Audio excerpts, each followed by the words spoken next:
Bienvenue dans cette nouvelle édition de l'Africa Tonight. Voici les titres de l'actualité.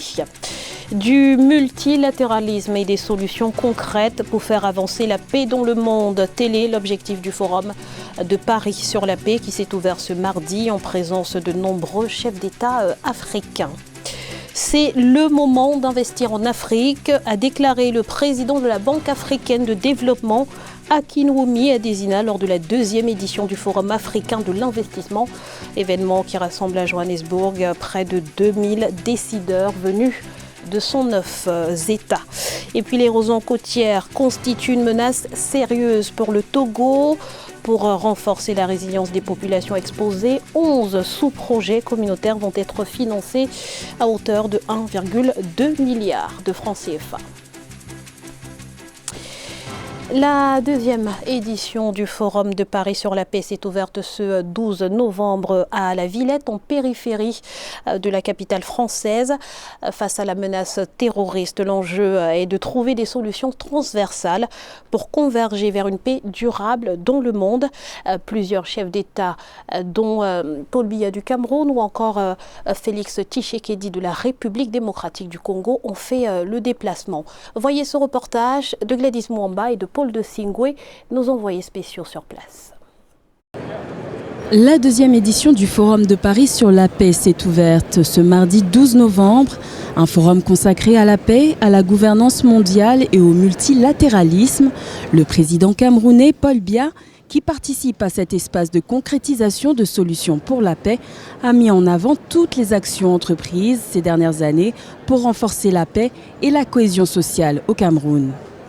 On a tout fait pour mettre à égalité les deux langues, les langues anglaises et françaises, mais les mentalités, le système scolaire, le système de la magistrature sont différents.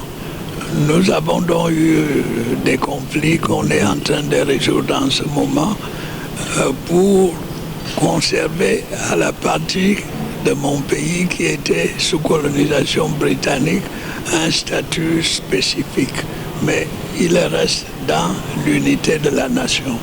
C'est ça le problème que nous avons à résoudre. On avait la possibilité de les intégrer directement dans le système francophone qui était celui de la majorité du peuple, 80%, mais je crois que les pays sont soucieux aujourd'hui d'affirmer leur identité et c'est pour ça que nous mettons sur pied un statut spécial qui reconnaît la spécificité de la zone anglophone, mais elle reste dans l'intégrité territoriale du Cameroun. Depuis quelques années, l'Afrique a adopté un renforcement des capacités africaines de maintien de la paix avec la création de la force G5 Sahel, organisation multilatéraliste pour assurer la sécurité des populations. Mais le manque de moyens financiers pour assurer le bon fonctionnement de cette entité pose des questions sur sa capacité opérationnelle pour garantir une paix durable. Nous sommes bel et bien devant un défi majeur qui ne peut souffrir d'aucune négligence, d'aucun faux fouillant, et j'ajouterai d'aucune solution superficielle.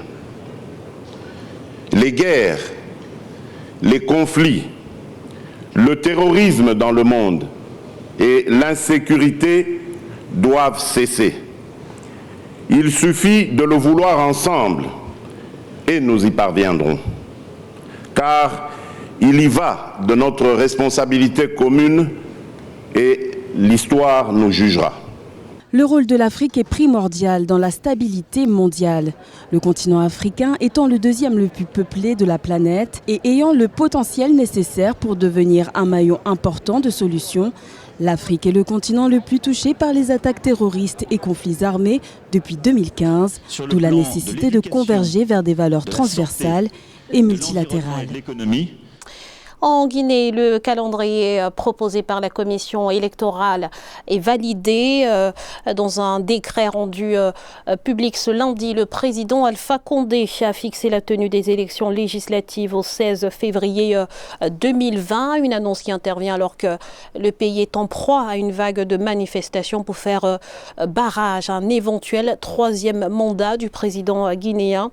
On a noté que l'actuel Parlement est entré en fonction en janvier 2014 pour 5 ans. Des élections devaient se tenir fin 2018 ou début 2019, mais ont été repoussées pour des raisons politiques et techniques.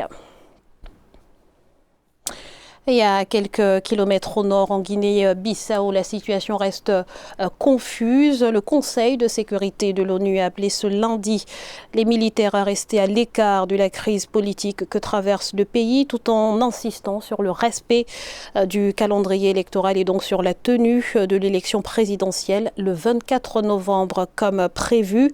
L'institution a par ailleurs réaffirmé la légitimité du gouvernement du Premier ministre Aristide Gomes, limogé fin octobre. Une délégation de 6 chefs d'État de la CEDEAO portera le même message au président José Mario Vaz ce 16 novembre à Bissau. Notons que les craintes d'un possible coup de force de l'armée sont nourries par l'histoire du pays qui a connu de nombreux coups d'État depuis l'indépendance en 1974. Nous faisons des promesses, nous les tenons. Ce sont les mots d'Akounwumi Adesina, président de la Banque africaine de développement, lors de l'ouverture de la 2e édition du Forum africain de l'investissement. Des mots qui résonnent comme une invitation à miser sur le continent, un continent qui connaît désormais sa place dans le monde et qui est déterminé à devenir un paradis mondial pour les investissements. Les détails avec Richard Togbe et Corinne Kamdem. La Banque africaine de développement veut attirer plus d'investissements sur le continent. C'est du moins l'objectif affiché de la 2e édition du Forum pour l'investissement en Afrique, qui s'est ouvert ce 11 novembre à Johannesburg, en Afrique du Sud. Ils sont plusieurs centaines d'acteurs économiques, tant du privé comme du public, et de nombreux chefs d'État du continent à se donner rendez-vous pour 3 jours afin de susciter davantage d'investissements sur et vers l'Afrique. Un continent dont les organisateurs n'ont pas manqué de vanter les performances économiques. La croissance est encourageante. 37 pays cette année en Afrique ont enregistré des taux de croissance de 3% et plus. Et il y en a 20 qui ont eu des taux de croissance supérieurs à 5%. Saviez-vous que 6 parmi les 10 économies les plus performantes de la planète sont en Afrique?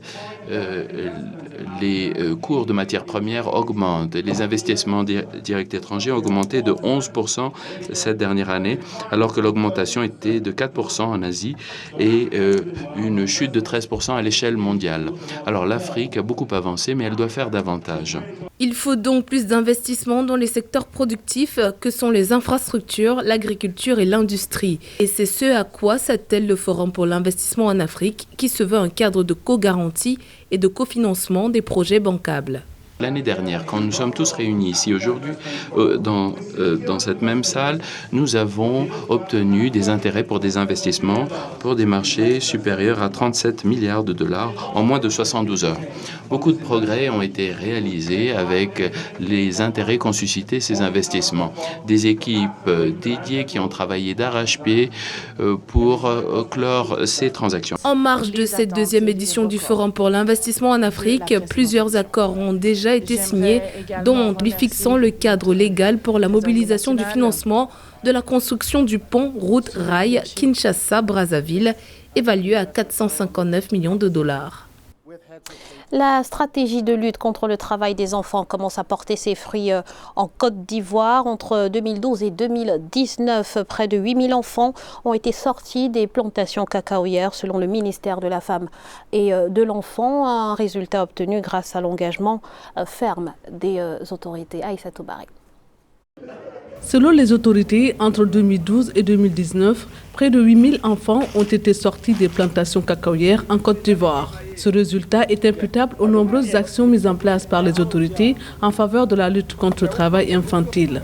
Selon une étude du département du travail américain, un peu plus de 2 millions d'enfants travaillent dans les plantations de cacao en Côte d'Ivoire et au Ghana. Les campagnes de sensibilisation sur l'interdiction de travail des enfants et l'importance de leur scolarisation ont permis de toucher 2 millions de personnes en zone cacaoyère et la répression a permis d'emprisonner plus de 250 trafiquants. Cette annonce intervient alors que les États-Unis font toujours planer le spectre d'une suspension de leur importation de cacao depuis la Côte d'Ivoire. Un coup dur pour le pays si cette menace se concrétise. Les importations américaines de cacao et de produits dérivés ont atteint $1 milliard en 2016. Je ne dis pas d'emblée que le système, les techniques utilisées par l'État est à 100% performant, mais je pense qu'au moins à 80%, c'est un système qui donne de l'espoir. Parce que la sensibilisation a été vraiment soutenue avec les médias, avec tous ceux qui peuvent intervenir dans la filière. Aujourd'hui, on voit de moins en moins d'enfants qui interviennent dans la filière. Je pense bien, au lieu de l'embargo, c'est plutôt appuyer l'État de Côte d'Ivoire avec des moyens supplémentaires pour que véritablement ces phénomènes d'enfants dans les plantations de cacao soient un lointain souvenir.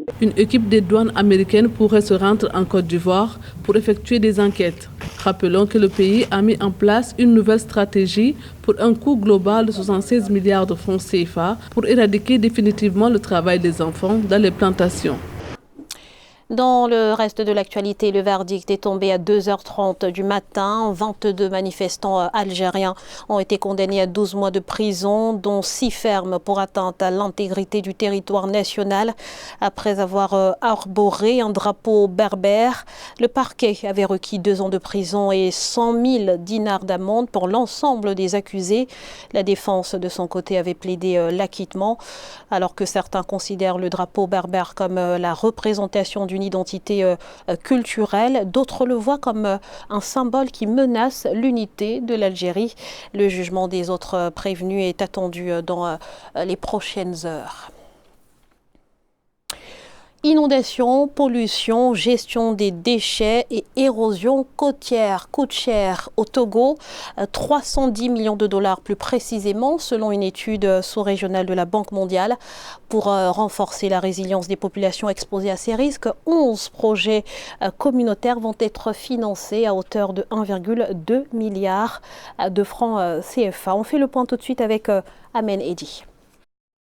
1,2 milliard de francs CFA. C'est le montant total prévu pour mettre un terme au risque des aléas naturels qui frappent le golfe de Guinée à travers l'érosion côtière, prenant en compte 11 projets. Gestion des herbes communautaires, gestion durable des terres, réhabilitation d'infrastructures publiques endommagées par les inondations sont entre autres les contenus des sous-projets à concrétiser. Les communautés qui vivent les problèmes connaissent mieux les problèmes et aussi ont probablement les meilleures solutions à ces problèmes-là. Il faut remettre les projets entre les mains des communautés elles-mêmes, des autorités locales, pour qu'elles puissent mener à bien ces projets-là et répondre essentiellement aux besoins des communautés. Suite à une signature de convention par le ministère en charge de l'environnement, du développement durable et de la protection de la nature, cet appui budgétaire est lié au programme d'investissement dans la résilience des zones côtières en Afrique de l'Ouest. Par ailleurs, le Togo bénéficie de la Banque mondiale et du Fonds pour l'environnement mondial. Nous espérons que ces 11 projets vont contribuer à réduire, sinon à arrêter l'avancée de la ligne du littoral et à permettre aux communautés qui mènent des activités génératrices de revenus qui sont leur activité de survie de continuer. D'une dizaine d'années, l'océan ronge la côte togolaise jusqu'à une moyenne de 10 mètres par an à certains endroits. Ce phénomène a été aggravé par les activités commerciales des populations côtières centrées sur la vente du sable marin. Il s'agira donc de leur offrir une reconversion dans des activités comme le maraîchage, l'aquaculture et la transformation des produits de pêche. Ce journal a été réalisé par l'ensemble de la rédaction. Merci pour votre fidélité. Restez sur Africa 24 dans quelques instants, une nouvelle édition de l'actualité.